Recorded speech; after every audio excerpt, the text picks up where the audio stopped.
Conformément à son calendrier électoral, la Sénat a procédé le mercredi 11 mars dernier à la réception et à l'enregistrement des déclarations de candidature des partis politiques désireux de prendre part aux élections communales du 17 mai prochain.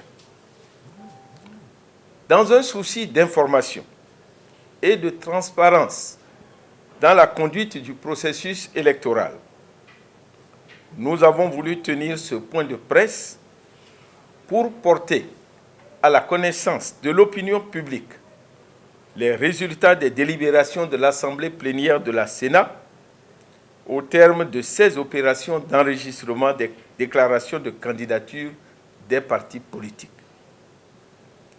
Il convient de préciser avant tout que, conformément aux dispositions de l'article 41 du Code électoral, les délibérations de la plénière ont porté sur l'examen de la complétude du nombre de candidats et du nombre de dossiers de candidats présentés par chaque parti, soit au total 3 600 candidats titulaires et suppléants et 3 630 dossiers de candidats par parti politique. Il faut aussi souligner que l'article 177 du Code électoral, conforté par la décision numéro 2020-01 CA/ECM du 18 février 2020 de la Cour suprême, fait obligation à tous les partis de présenter les candidats dans les 546 arrondissements de notre pays. Par conséquent, l'absence d'un candidat sur une liste entraîne immédiatement le rejet de cette liste sans possibilité de complétude ultérieure.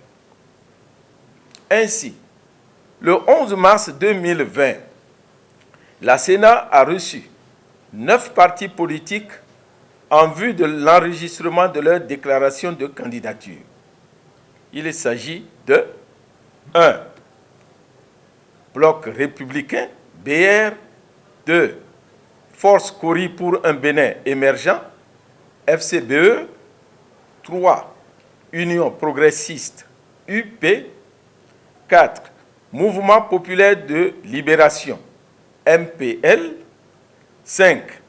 Mouvement des élites engagées pour l'émancipation du Bénin, Moël Bénin, 6. Force Cori pour le développement du Bénin, FCDB, 7. Union démocratique pour un Bénin nouveau, UDBN, 8. Parti pour l'engagement et la relève, PER, 9. Parti du renouveau démocratique, PRD. Au terme de cette première phase de l'examen de complétude du nombre des candidats et du nombre des dossiers présentés par les partis, la plénière a retenu que les partis politiques ci-après ont satisfait aux exigences de la loi et il leur a été délivré un récépissé provisoire. Je rappelle que le récépissé provisoire n'est pas un passeport automatique pour aller aux élections. Il ne s'agit que d'un récépissé provisoire dans la mesure où il y aura une seconde phase qui consistera à l'étude de la recevabilité et de la validation de ces dossiers de candidature. Par conséquent, il ne faut pas trop jubiler.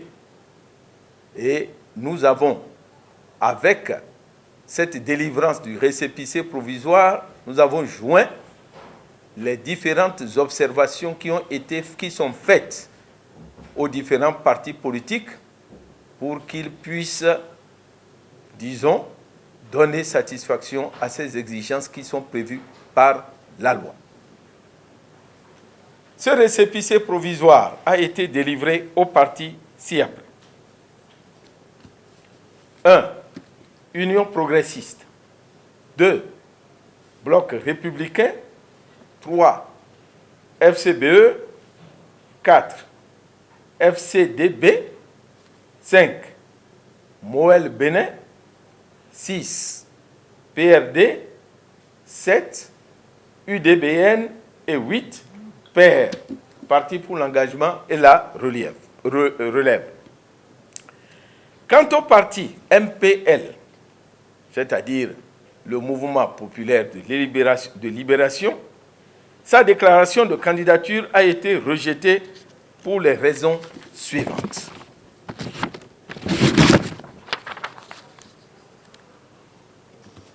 Nombre de candidats présentés sur la déclaration du parti MPL, 3682 au lieu de 3630. C'est ce que prescrit le code électoral. Le code électoral n'a pas dit de présenter plus de 3630 candidats titulaires comme suppléants. Nombre de postes restants à pourvoir, il reste un siège à pourvoir, alors que le code dit expressément que tous les sièges doivent être pourvus. Il n'y a pas satisfaction des exigences du code électoral. Nombre de dossiers de candidats déposés. Il nous a été impossible de vérifier le nombre de dossiers de candidats déposés, car dans certains cas, les pièces de plusieurs personnes ont été pêle-mêle regroupées dans des chemises sans qu'on puisse identifier des dossiers de candidats. Au total, qu'est-ce que nous observons sur cette déclaration de candidature du parti MPL? C'est la déclaration de candidature comporte 3682 candidats au lieu de 3630. Comme je l'ai dit, c'est contraire aux dispositions du code électoral. La loi n'a pas dit qu'il faut donner plus de 3630. La loi dit de donner tout simplement 630. Même si 3630 candidats titulaires comme suppléants. La loi n'a pas dit de dépasser ce nombre. Montrer que l'on a déposé, que l'on a dépassé ce nombre et que l'on est en droit de réclamer quoi que ce soit, ce n'est pas juste. Respectons ce que le code électoral a dit. Et en plus, j'apprends que ce parti dit, mais étant donné que j'ai donné plus de candidats qu'il n'en faut, la Sénat n'a qu'à retirer les 52 candidats. Voilà. Ce n'est pas à la Sénat d'identifier, ni même de soustraire. La Sénat ne retire rien. C'est le parti qui vient déposer la liste de ces candidats conformément à ce que la loi a dit. Même si la Sénat voulait, à supposer qu'elle voulait retirer les 52 candidatures, mais comment on va choisir ces 52 candidatures? Nous ne connaissons pas les militants de ce parti-là. Heureusement d'ailleurs que la loi ne nous fait pas obligation de choisir. Non, ce n'est pas à nous de choisir les candidats à retirer. C'est au parti de dire « je ne veux pas de ces candidats » et il présente le dossier en fonction de ça. Alors, les candidats doivent être présentés dans toutes les circonscriptions électorales. C'est ce que prévoit la loi. Il lui manque un candidat. Il n'a présenté en fait que 3629 candidats. Et encore, on ne sait pas à quel arrondissement se rattachent ces candidats. Des sièges donc n'ont pas été dotés de candidats sur la déclaration de candidature. Et il y a des exemples. Par exemple, le poste de 3e suppléant dans l'arrondissement de Dagoué, dans la commune d'Ifani. Des doublons de candidats, c'est-à-dire des candidats portant le même nom, ont été constatés sur la liste des candidats de la déclaration. Quatrièmement, le mélange des dossiers de candidats par arrondissement, sans spécification des positions des candidats. Et cinquièmement, dans la commune de Dogo, par exemple, les dossiers n'ont pas été constitués, rendant de fait impossible l'identification des arrondissements et l'examen de complétude de la déclaration et des pièces de dossier du candidat. Conclusion, en l'état de la déclaration de candidature qui a été déposée, il est impossible de procéder à la vérification de complétude non seulement des candidats, mais aussi des pièces, des dossiers des candidats. Et puis, il convient de souligner quelque chose que peut-être beaucoup de Béninois ne savent pas, ni même peut-être les militants de ce parti. Quand ils sont arrivés à la Sénat, ils avaient leur dossier en vrac.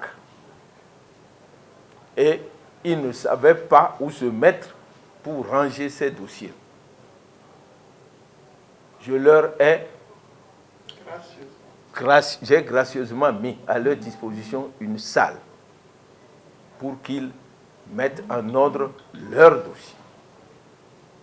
Mieux, j'ai demandé au commissaire d'aller de temps en temps voir à quelle étape ils se trouvent et de leur porter assistance en cas de besoin.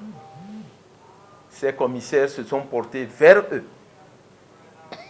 Ils ont à chaque fois dit qu'ils n'ont pas de problème. Et comme à tous les autres partis qui n'étaient pas prêts, on leur a donné un délai de grâce en leur disant « Continuez à arranger vos dossiers au deuxième jour du dépôt des dossiers de candidature. » Qu'est-ce qu'on peut faire d'autre pour faciliter la tâche à un parti politique? Nous avons fait ce que nous devrions faire pour leur faciliter la tâche. Voilà que j'apprends que ce même parti dit qu'on a violé la loi et que nous ne savons pas lire la loi. Je ne voudrais pas entretenir la polémique autour de ça. Nous avons pris nos responsabilités. Il appartient à ce parti politique de prendre aussi les siennes. Mais voilà ce qui a été fait concernant le rejet de la déclaration de candidature de ce parti politique. Il n'a pas utilisé l'application. Voilà. Il a refusé. Ils ont refusé d'utiliser une application que nous avons encore gracieusement mise à leur disposition pour leur faciliter la tâche. Si au moins ils sont capables d'apporter une déclaration, un dossier pour dire voilà, dans telle et telle commune, nous avons respecté la loi, eh bien, on allait comprendre. Cela dit, mesdames et messieurs, nous venons avec cette déclaration de vous donner le point des dossiers qui ont été retenus par la Sénat pour aller à la deuxième phase de l'examen des dossiers de candidature. Je suis très satisfaite du récépissé provisoire que nous avons reçu. L'attente a été longue, certes, mais il s'agit quand même de 3630 dossiers à vérifier. Donc la Sénat a fait un travail excellent que nous avons beaucoup apprécié. C'est vrai que nous avons des militants qui sont restés sur place du 11 mars jusqu'à ce jour. Vous voyez, nous sommes véritablement impressionnés. Notre combat est un combat contre l'attitude misogyne de certains hommes béninois, vous voyez, contre les femmes. C'est-à-dire que la femme peut faire tout ce que l'homme fait. Certaines personnes pensent que la femme est une âme faible. C'est pas bien que la femme soit chef de parti politique. Vous voyez, je suis chef de parti politique, j'ai conduit cette affaire de candidatures sur toute l'étendue du territoire, mais on a eu le même nombre que les hommes qui sont chefs de partis politiques. Donc, nous avons franchi la première étape. On a quelques observations à lever. Nous allons le faire dans les normes et nous recevrons bientôt, je crois certainement la semaine prochaine, notre récépissé définitif. Alors, nous venons de franchir une autre étape. On a reçu le récépissé provisoire avec des observations. Nous devons répondre très rapidement aux observations. Cela voudra dire qu'on doit se mettre encore au travail. Je voudrais remercier toute l'équipe de la Sénat, avec à la tête son président, pour le travail sérieux abattu ici. Depuis le 11 mars, on était ici, mais le travail a été un travail sérieux. Les conditions qui ont été mises en place pour nous accueillir jusqu'à la délivrance de ce récépissé nous donnent encore du tonus à avancer pour pouvoir aller jusqu'au récépissé définitif et participer aux élections. Je vous remercie. Et quelles sont les observations que vous avez faites? Il y en a plusieurs.